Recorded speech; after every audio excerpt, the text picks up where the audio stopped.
ఇక్కడ పోటీ చేస్తున్న కాంగ్రెస్ అభ్యర్థి అంటుండట నేను లోకలోని అంటుండట. నేను అడుగుతున్నా మా ఆడబిడ్డల్ని అన్నదమ్ముల్ని, లోకలు నాన్ లోకల్ కాదు ఇక్కడ పంచాయతీ.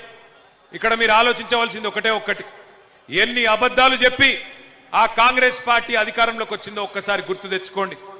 ఎన్ని గ్యారంటీలు అని చెప్పిండ్రు, ఎంతమందికి ఎన్ని హామీలు ఇచ్చిండ్రు ఒక్కసారి గుర్తు తెచ్చుకోండి.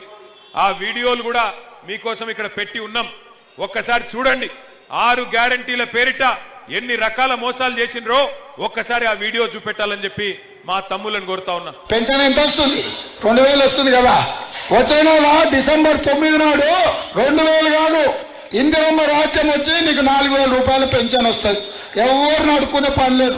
ప్రతి నెల 1వ తారీఖు నాడు ప్రభుత్వ ఉద్యోగికి జీతం వచ్చినట్టుగా ప్రతి నెల 1వ తారీఖు నాడు ఆడబిడ్డల ఖాతాలో 2500 రూపాయలు ప్రతి నెల ఆడబిడ్డల ఖాతాలో వేయాలని కాంగ్రెస్ పార్టీ నిర్ణయం తీసుకున్నది. షాదీ ముబారక్ కళ్యాణ లక్ష్మిలో ఈ రోజు 1,00,000 రూపాయలే వస్తున్నాయి. వచ్చే నెల మీరు తీసుకుంటే 1,00,000తో పాటు తులం బంగారం ఆడబిడ్డలకే ఇచ్చే పేదల కోసం ఇందిరమ్మ ఇల్లు కట్టుకోవడానికి, ఇల్లు లేని పేదలకు, పెళ్ళైన ప్రతి వాడికి ఇందిరమ్మ ఇల్లు కట్టుకోవడానికి 5 లక్షల రూపాయలు ఉచితంగా ఇవ్వాలని ఇవాళ కాంగ్రెస్ పార్టీ నిర్ణయం తీసుకున్నది.